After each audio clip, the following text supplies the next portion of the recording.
সবগুলো ধ্বংস হয়ে গেছে, কোনো কাজে আসে নাই। ধন সম্পদ ধ্বংস হয়ে গেছে।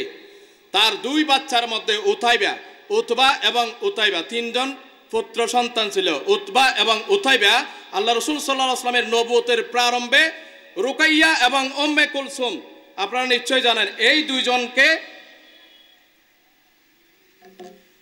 এই দুইজনের সাথে আবু লাহাবের দুই পুত্র উতবা এবং উতাইবার সাথে কি হয়েছে? বিয়ে হয়েছিল। আল্লাহ রাসূল সাল্লাল্লাহু আলাইহি ওয়াসাল্লাম যখন দ্বীনের দাওয়াত দিতে লাগলো, একদিকে যখন অপমানিত বোধ করলো, সে বলে যে এটা কি নতুন একটা ধর্মের দাওয়াত দিচ্ছে, এই মুহাম্মদ তো আমার বংশের চুলকানি মাখাবে। মনে করেন আমরা মুসলমান, একটা বোঝার জন্য উদাহরণ দিচ্ছি, মুসলমান পরিবার, ওই পরিবারে 5 জন 7 জন বা 8 জন সদস্য রয়েছে। ওখানে যদিও বা পরিবারটা মুসলিম পরিবার, কিন্তু নামাজের দ্বারে কাছে কেউ নাই। তো ওই বাড়িতে যদি একজন দ্বীনি এলম অর্জন করা হাফেজ কোরআন বা একজন যদি আলেম উঠে, দ্বীনি এলম অর্জন করেছে, শিখেছে, আলেম হয়েছে, হ্যাঁ, ইসলামের সঠিক জ্ঞান তার ভিতরে আল্লাহ তাআলা দিয়েছেন, আলহামদুলিল্লাহ।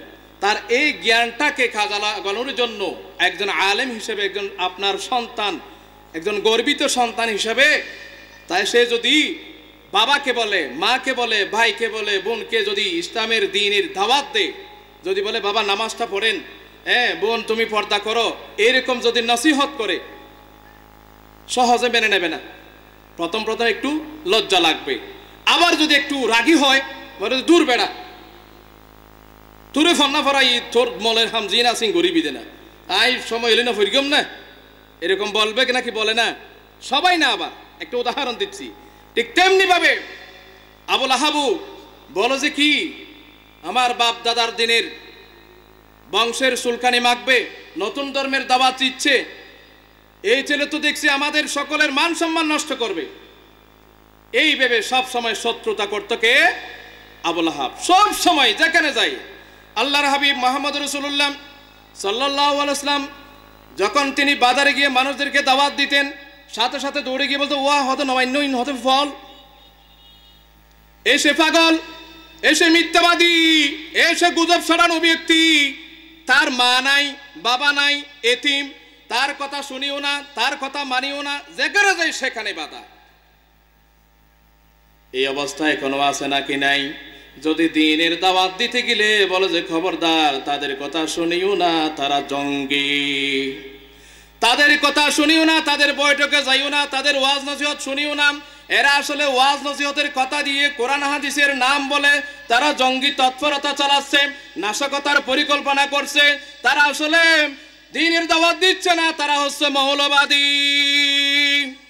এরকম আমাদেরকে বৎসরনা করে নাকি করে না? তিরস্কার করে নাকি করে না? মান সম্মানে আঘাত আনে নাকি আনে না? এটা নতুন কথা নয়, এটা আবু লাহাবের চরিত্র ছিল। কার চরিত্র? আবু লাহাবের চরিত্র। ধ্বংস হয়ে গেছে তার সম্পদ, তার সন্তান, সমস্ত কিছু সে ধ্বংস হয়ে গেছে। সায়াসলাম নারান যাতা লাহাব, অচিরেই হে নবী আপনি দেখতে পাবেন, অচিরেই সে জাহান্নামের লেলিহান শিকায় নিক্ষিপ্ত হবে। 3টি আয়াত তাকে অভিশাপ দেওয়ার জন্য বলা হয়েছে, নাজিল হয়েছে। শেষের 2 আয়াত তার স্ত্রী। এখানে তার স্ত্রীর কি দোষ? তার স্ত্রীর কি দোষ? অনেক মজার ঘটনা। আমরা সূরা লাহাব প্রত্যেকটা ওয়াক্তে নামাজের মধ্যে তেলাওয়াত করি, অর্থও অনেকেই বুঝি, কিন্তু এই সূরা লাহাবের 5টি আয়াতের মর্মার্থ শিক্ষা যদি আমরা বুঝে নিতে পারি, যদি আমল করতে পারি, আপনি চোখের পানি ধরে রাখতে পারবেন না। এটা যেন তেন কথা নয়, যেন তেন কথা নয়। বিশ্বনবীকে গালি দিয়েছে, বাইরের কেউ নয়, আপন লোক। কিন্তু যতই আপন হোক, সবচেয়ে বেশি আল্লাহর হাবিব আপন হয়েছে কার? আল্লাহর কুদরতি দিলে এটা সহ্য হয় নাই। এখন তো নবী নেই, রাসূল নেই, হাক্কানি রাব্বানি নায়েবে রাসূল যারা আছে, তারাও যদি সঠিক কথাটা বলতে গেলে এই হদিবে রাজনীতির হতা হওয়া দেয়া ইবেরে সৌরে তুন দৌড়া। ইমাম সাহেব খবরদার, তুই ইন হইনে পারিবা। এই ধরনের বাধা পড়ে নাকি পড়ে না? পড়ে, সব জায়গায় নয়। কিন্তু এমন কিছু কমিটি রয়েছে যে তারা বলে যে হুজুর আপনার ঈমানি বলে বলিয়ান হয়ে আপনার যেটা ঈমানি দায়িত্ব, আপনি সেই সঠিক কথাটা, কোরআন এবং হাদিসের সঠিক কথাটা আপনি মিম্বরে দাঁড়িয়ে গলা উঁচু করে আপনি সত্য কথাটা আমাদেরকে শোনাবেন, সুবহানাল্লাহ।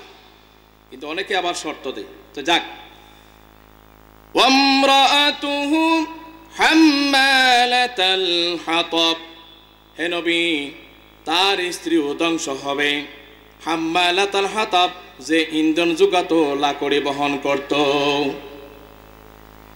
ওয়ামরাআতুহু মানে এখানে আবুল আহাবের স্ত্রীকেও বুঝিয়েছে। আবুল আহাবের স্ত্রীর নাম হচ্ছে আওরা। আওরা শব্দের শাব্দিক অর্থ হচ্ছে টেরাসুক, টেকখানা। আওরার আসল একটি নাম আছে, এই নাম হচ্ছে উম্মে জামিল। উম্মে জামিল মানে হচ্ছে সুন্দরের মা। সুবহানাল্লাহ বলবেন না? কত সুন্দর নাম। আবুল আহাবেরও একটা সুন্দর নাম ছিল। আবুল আহাবেরও একটা সুন্দর নাম ছিল। ওই নামটা আল্লাহ তাআলা কোরআন শরীফে আনে নাই যে এটা শিরকি নাম হবে। তাহলে আবুল আহাব মানে হচ্ছে অগ্নিস্ফুলিঙ্গের বাপ। তো যাক, এই আওরা বা উম্মে জামিল আবুল আহাবের স্ত্রী ছিল। আল্লাহ রাসূল সাল্লাল্লাহু আলাইহি ওয়াসাল্লাম যখন দ্বীনের দাওয়াত দিতে লাগলেন, বাধা হিসেবে আবুল আহাব নয়, শুধু তার স্ত্রীও বাধা দিতে লাগলো। আবুল আহাবের স্ত্রী ছিল অসম্ভব পণ্ডিত, অসম্ভব সুন্দরী এবং খুব বেশি জ্ঞানী মানুষ। সে কবিতা আবৃত্তি করত, কবিতা বানাইতো। এরকম কবি আছে না, কবিতা লিখত। আল্লাহর হাবিবকে তিরস্কার করে, অপমান করার জন্য, লাঞ্ছনা করার জন্য, তাকে মানুষের কাছে হেয় প্রতিপন্ন করার জন্য বাজারে বাজারে আল্লাহ রাসূল সাল্লাল্লাহু আলাইহি ওয়াসাল্লামের নামে অপবাদ দেওয়ার জন্য, মিথ্যা তুহমত দেওয়ার জন্য বিভিন্নভাবে নোংরা নোংরা ভাষায় কবিতা লিখত এবং এই কবিতাগুলো বাজারে প্রচার করত। এরকম শাহবাগেও গানের আড্ডা ছিল নাকি ছিল না? বলেন না, ছিল কি ছিল না? নর্তকীদেরকে দিয়ে এই শাহবাগে দ্বীনের মর্দে মুজাহিদকে তিরস্কার করে বিভিন্ন গান কবিতা আবৃত্তি করেছে নাকি করে নাই? বলে গেছেন আপনারা মনে হয়। কি কথার জবাব দিতে ভয় লাগে? ভয় করিয়েন না। আবুল আহাবের স্ত্রীও বিভিন্নভাবে বাজারে বাজারে কবিতা আবৃত্তি করতে লাগলো। রসুলের অপমান হয় এইভাবে। যখন আল্লাহর হাবিব মুহাম্মদ রাসূলুল্লাহ সাল্লাল্লাহু আলাইহি সাল্লাম তার মিশনে যখন তিনি পিছপা হলেন না, আবুল আহাবের স্ত্রী উম্মে জামিল তাকে রাস্তার মধ্যে কাটা বিছিয়ে দিত। পাহাড় থেকে এমন কিছু কষ্টদায়ক কাটা এবং লাকড়ি, যে লাকড়ি হচ্ছে খুব বেশি কষ্টদায়ক লাকড়ি, কষ্টদায়ক বিষাক্ত কাটাযুক্ত গাছ বা লতাপাতা বিছিয়ে দিত যাতে হাঁটতে কষ্ট হয়। রাত্রিবেলায় ঘর থেকে বাহির হয়েও ময়লা আবর্জনা ছিটিয়ে দিত যাতে তিনি আঘাতপ্রাপ্ত হয়। এই ধরনের লোক আমাদের দেশে আছে কিনা? বাস্তবতার সাথে আপনি মিলাই দেখেন। আপনার প্রতিবেশীর সাথে যদি আপনার কোনো মনোমালিন্যতা হয়, সে যদি আপনার সাথে শক্তিতে কোলায় না পারে, তাহলে সে কৌশল অবলম্বন করে হয় ময়লা আবর্জনা ফেলে আপনার বাড়িতে, না হয় আপনার চলার পথে কষ্টদায়ক জিনিস বিছিয়ে দেয় কি দেয় না, হয় রাস্তা বন্ধ করে দেয়, না হয় বাড়ির ভিতরে এসে মল মূত্র ত্যাগ করে কি করে না। এবং আবুল আহাবের স্ত্রীর এমন অভ্যাস ছিল, সে তো বাহির হয়তো এই বাড়ি ওই বাড়ি গিয়ে রসুলের নামে বিভিন্ন ধরনের গীবত, অপবাদ, বিভিন্ন ধরনের বদনামি করত। এই ধরনের লোক আমাদের দেশে আছে নাকি নাই? এই ধরনের নারী আছে না? আছে, হনাহাম নাই। এনে জামাইর হাই এগরত অবু আমার নহইও এনে মলই হইলে কি হইব, এন দে আমার নহইও নামাজ চললে কি হইব, আজি সাবলে কি হইব, গাজি সাবলে বিশে হারাম মানুষ। এটা কার অভ্যাস? আবুল আহাবের বউয়ের চরিত্র। কার চরিত্র? মনে রাখবেন, আবুল আহাবের বউয়ের চরিত্রবান এই বর্তমান সমাজে এই ধরনের নারী আছে কি নাকি নাই? আছে। কে পড়ে জামার, কে পড়ে। আবার জামাই যদি বাধা দেয়, আবুল আহাব একটা জায়গায় দুর্বল ছিল, তার বউয়ের কথা ছাড়া আবুল আহাব এক কদম মারতেন। রসুলকে কষ্ট দেওয়ার জন্য যত ধরনের সহযোগিতা, যত ইন্ধন দেওয়া দরকার, সমস্ত ইন্ধন, সমস্ত সহযোগিতা আবুল আহাবের বউ করেছে। সময় শেষ মনে হয়। যাক, যতটুকু বলেছি এই সূরা থেকে, সূরাতুল লাহাব থেকে আমরা এটাই শিক্ষা পাই, যতই কষ্ট হোক, আঘাত আসুক, বিপদ আসুক, মুসিবত আসুক, আফতে বিপদে মুসিবতে সদা সর্বদাই অভাবে স্বভাবে সদা সর্বদাই আমরা কার হুকুম পালন করব? আল্লাহর হুকুম।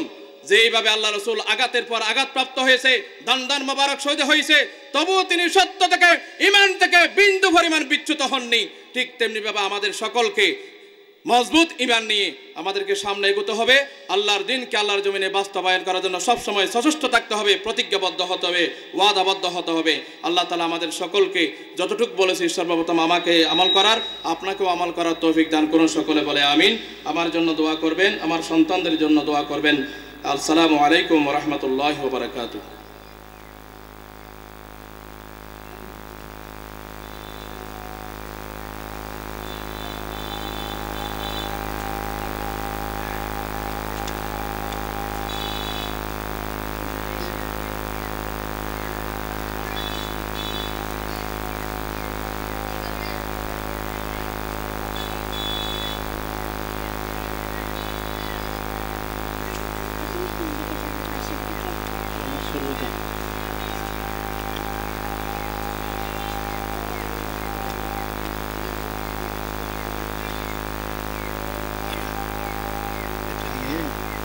বাসার দিকে চলো, আমি নামাজটা পড়ে আসি।